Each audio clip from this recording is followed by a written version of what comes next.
Welcome to the Big 12 Insiders, your Big 12 sports show. Here's your host, Brien Hanley. Once again, I am not Brien Hanley. I'm Tim Fitzgerald, a site publisher at the 24/7 Sports Network, filling in for Big B as he mends from a wisdom tooth removal gone bad. He's horribly infected. Hopefully today's procedure on Thursday will get that cleaned up and he can rejoin us on Monday. If not, you're going to get more of me and the ratings will continue to plummet. I know I'm not the sex symbol that Big B is, and I accept that. I'm not an attractive man, but I can talk. And that's what I'm going to do today. And I can complain with the best of them. And that's what I'm going to do today. This is your weekend guide to Big 12 football. What action will we be watching? And usually Big B and I do this together. And I'm going to do a little change, a little alteration this weekend, because normally we do go through all the games and figure out, here's what we would like to watch here, and here. And then we talk about our favorite food and we laugh and we move on. Well, no laughing about this schedule because it's a loaded schedule. For the first time in a long time, we have a complete Big 12 schedule, 8 games, all 16 teams in action.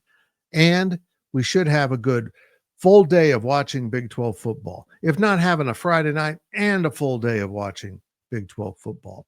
One of the things I've been harping on my own channel is that the Big 12 needs to have its own network. And now maybe TNT's emerging as that as a possibility. They've bought some inventory starting next year from ESPN to show on TNT. It's not many, but it's a start. And I think it's part of the walking towards a bigger relationship with TNT when the next contract comes up in about 2030. They seem like they will have a growing interest in college sports now that they're out of the NBA, and Brett Yormark knows those folks quite well. So we'll see how they handle football. They've already done some basketball, as you know, because they carry the NCAA tournament.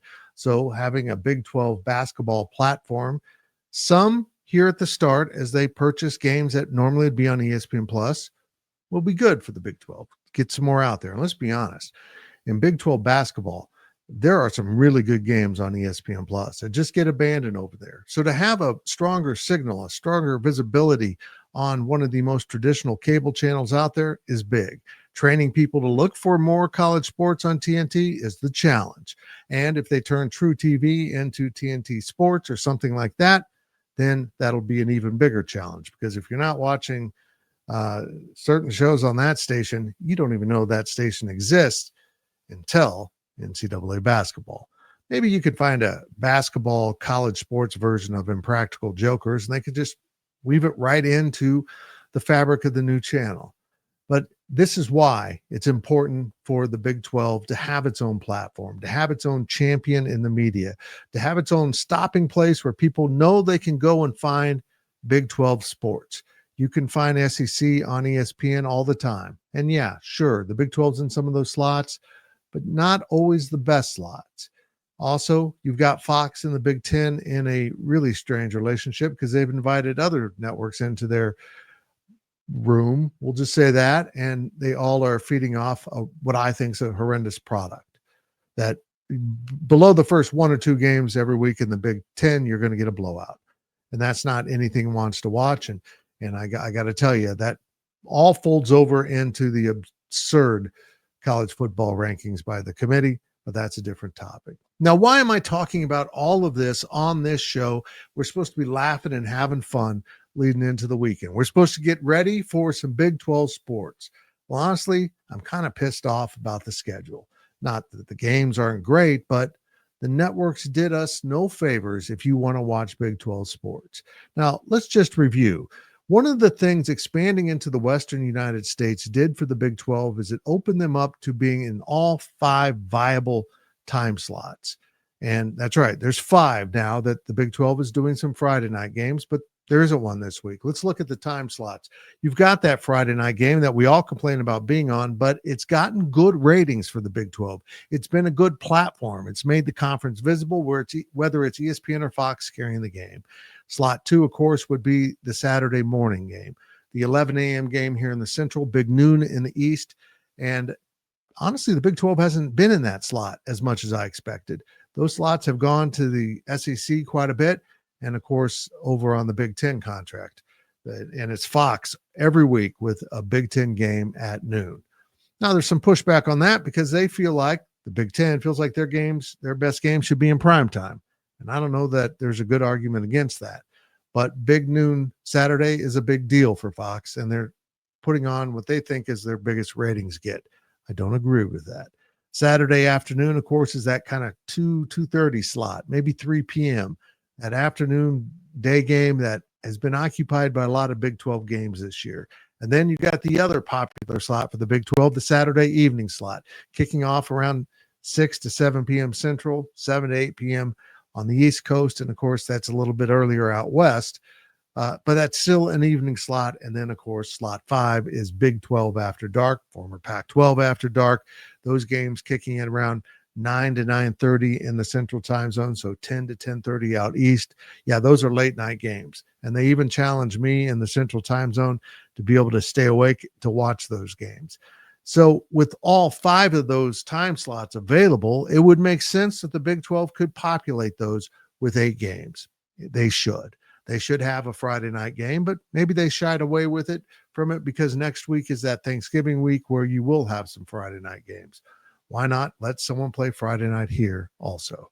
And there is no late night Saturday night game in the schedule for whatever reason. Maybe it's just not one is fitting the need out in the west area of the conference. I get that. One of the big games is in the western portion of the conference, BYU at Arizona State. And I understand you'd want that in a better time slot than late at night. But there is a game at Utah. Why not throw that on late at night? And I know probably those schools are sick of the late night football, but it's another time slot in which the conference can attract viewers. But they're not going to attract viewers this week. And there's a good reason. I'm not going to say it's a big conspiracy theory because it isn't. A lot of this is self-inflicted by the Big 12. But let's pop up the schedule now for the weekend so you can see what the games are. And it's a great slate of games. You got Arizona at TCU. All these times are central because that's where I sit. And if I change everything, I get really confused. I'm old. Arizona at TCU, that was chosen to be at 2 p.m. on ESPN Plus. That's a plus game. The home team gets to normally pick the time of that. They might talk to the visiting team, but that game's at 2 p.m. Why they put their game right when everyone else is playing is beyond me. Also down the schedule there at the bottom of that left column is Texas Tech at Oklahoma State, a 2:30 game, another ESPN Plus game. Guys, play that at 11. Get that out of that main slot or just accept the fact you're not going to have many viewers outside of your core viewership. But Big 12 fans, it's my sense at least, like watching Big 12 games. You got a major problem here. You've got 2 incredible games, 2 meaningful games, 2 games that could decide teams that might play for the Big 12 title. You've got BYU at Arizona State. It's almost an elimination game, not quite, but the winner of that will be in really good standing. That game's at 2:30 p.m. Central on ESPN, and it's out in Tempe. Also, Colorado visits Kansas, which is playing in Arrowhead Stadium this season as they work on their rebuild of their stadium. So it is a KU home game. Oddly, it's in Missouri, as you know. That game is also at 2:30 p.m. on Fox. That's right. The Big 12 gains opportunities in a key ESPN time slot and a key Fox time slot. And they're playing the games at the same time. That's not ideal for either network, so I'm not sure why they did it. Maybe it's a measuring contest, seeing who can win out. But the losers are the Big 12 viewers who would love to watch both of those games, one after another, one at 11, one at 2:30. No, they're head to head. And oh yeah, notice over there at the top of the right-hand column, that's UCF at West Virginia. That game's at 2:30 on ESPNU. So if you're looking at the chart, you see 5 games with a yellow header. Those are all in that afternoon slot. No Friday game, no morning game on Saturday. 5 games sharing the same time slot. The games below that in blue also share the same time slot in the evening. Baylor at Houston is on FS1 at 6 p.m. That could be an entertaining game.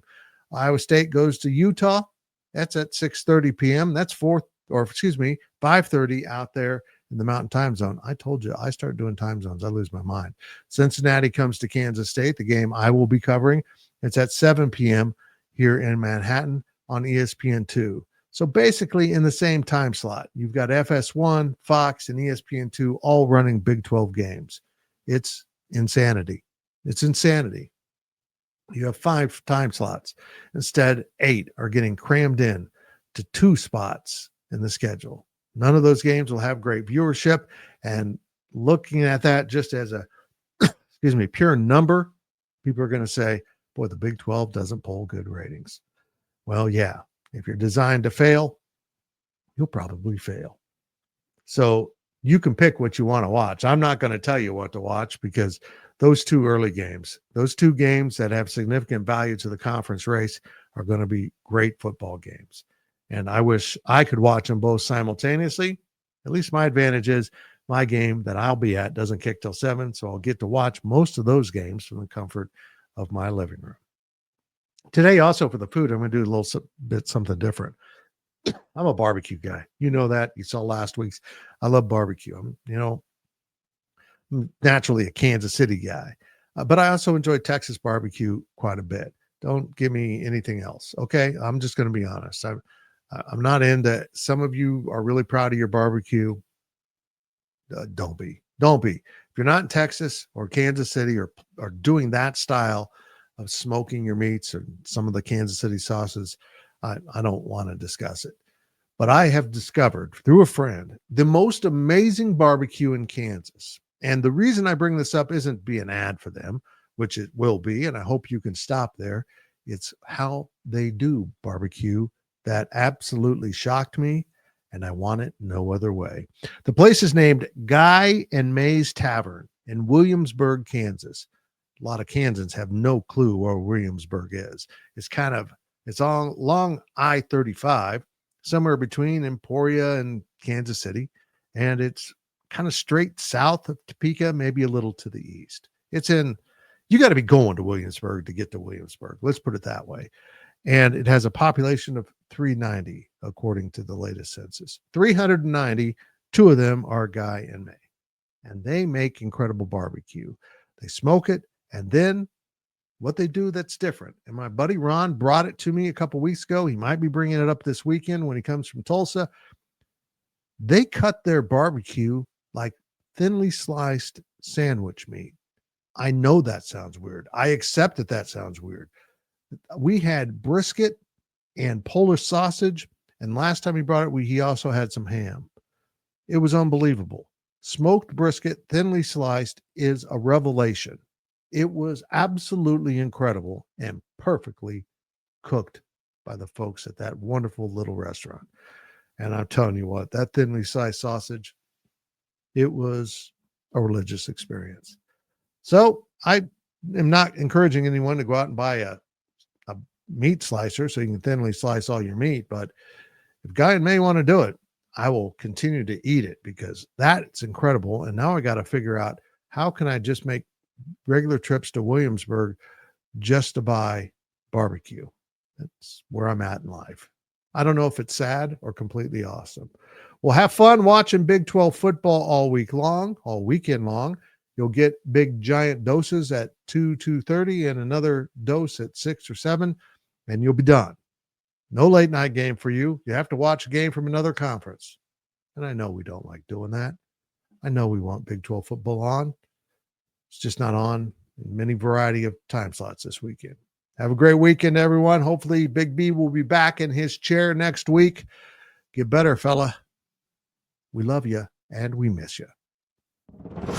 Thank you for watching the Big 12 Insiders, your Big 12 sports show.